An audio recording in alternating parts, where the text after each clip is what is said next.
Number 10. Let the Right One In. This film came out at the height of all the vampire fandom, but it sets itself apart by being way better than a tween fantasy despite starring two tweens. Oscar is an outcast constantly picked on at school by bullies. He has fantasies about being big and strong enough to exact his revenge. Enter Eli, a girl who will not only talk to Oscar but also appears to have superhuman strength. At first it may seem like the budding romance between the two is heartwarming, but it soon becomes apparent that Eli is perfect for Oscar in that they're both monsters. They bond over inflicting pain upon others while healing the anguish inside them. Why you should avoid it.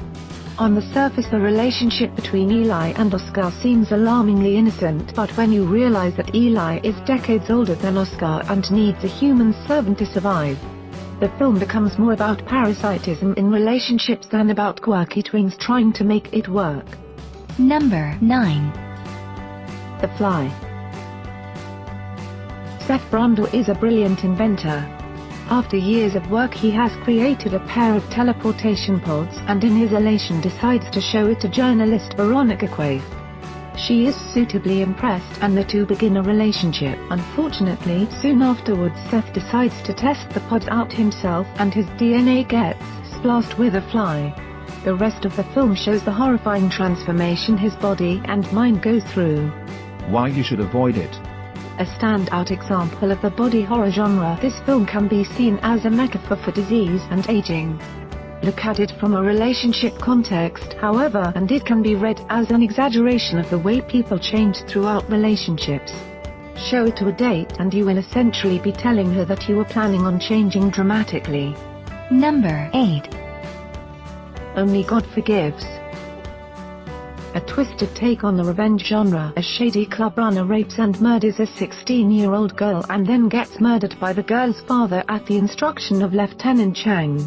The club runner's mother Crystal demands that her remaining son Julian take revenge on Chang and the girl's father. Julian is chock full of sexual repression, no doubt due to Crystal's inappropriately aggressive sexual advances. She never hesitates to degrade him but will then turn around and sensuously caress his body. Why you should avoid it. The film is a dizzying ride through the neon-soaked streets of Bangkok, punctuated with vibrant violence and an ending that would make Freud's head explode. Showing this movie to a date will almost definitely be seen as an admission of an Oedipal complex and blood fetish. Number 7. Hellraiser. The movie, released during the slasher heyday in 1987, this film follows hapless Sap Larry as he moves back into his childhood home and attempts to work things out with his family. Unfortunately for him, his brother Frank, a selfish pleasure seeker, has recently used the house as a gateway into the realm of Cenobites, a group of sadistic demons. Frank escapes this realm only to be relentlessly pursued by the Cenobites, who don't make a distinction between escapee and future detainees. Why you should avoid it. The film is full of bloody, dripping, practical gore effects juxtaposed with sweaty sex scenes, which lead to all instances of intimacy being greeted with gut-churning anxiety. After watching this film, any hanky-panky laden suggestion will be greeted with revulsion at best and projectile vomiting at worst. Number 6. Super. After being dumped by his ex-junkie wife Sarah, Frank, a lonely but well-meaning sociopath, falls into depression. He receives a message from God that he should take up vigilantism. Empowered, Frank christens himself the Crimson Bolt, finds a suitable weapon, and embarks on a quest to rescue Sarah from the clutches of the odious Jack. Unfortunately, he is more Travis Bickle than Bruce Wayne and punishes all offenses, from child molestation to drug dealing to cutting in line, with a swift wrench to the face. Why you should avoid it. The film offsets the cartoony violence with graphic, realistic gore, showing the real-life consequences of taking justice into your own hands. Even if your date likes the movie, it's hard to shake off the underlying message of, if you break up with me I will go on vigilantism-tinged rampage until you take me back. Number 5. Blue Valentine, 2010. Starring Ryan Gosling and Michelle Williams, Blue Valentine is a story about a couple who the world sees as a perfect relationship. but are actually in a downward spiral caught up between lack of ambition and retreat into self-ambition, hence slowly resulting into a failed marriage. One of the best movies about marriage, Blue Valentine, is so honest in its rendering that it is not easy to sit through the film. But if you do, you will realize what a truly exceptional film this is. Why you should avoid it. Because it is about a failed relationship. Number 4. Dogtooth 2009. Dogtooth challenges the conventional wisdom of filmmaking by making all its characters unlikable, detestable, even.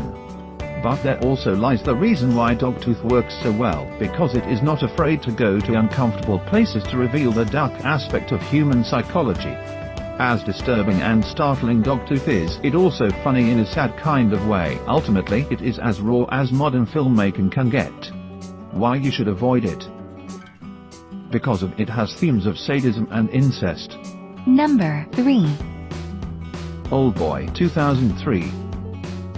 This 2004 classic has everything thrown in: brutal gut-wrenching violence and gore, protagonist at her knees, a shady antagonist, and incest. Watching this movie for the first time will certainly blow your minds, and you'd probably feel disgusted for some time. I did, but its cult status can't be denied. It is horrifying, yet mesmerizing, and inspired 2 remakes. Why you should avoid it. Because of extremely violent and deals with incest. Number 2.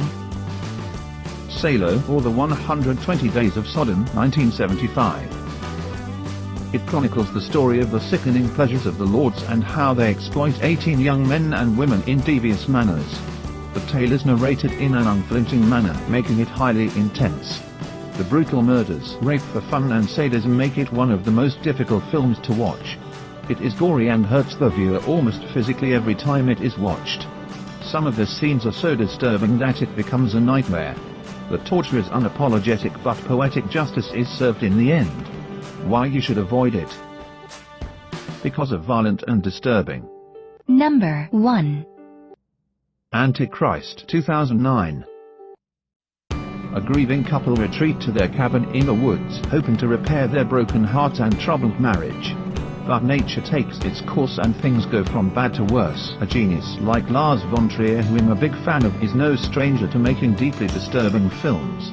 This is one, and even though it is a great film if you watch it alone, I would never advise you to watch it with your date. Why you should avoid it. Because of weird, graphically sexual, and is about crumbling relationship.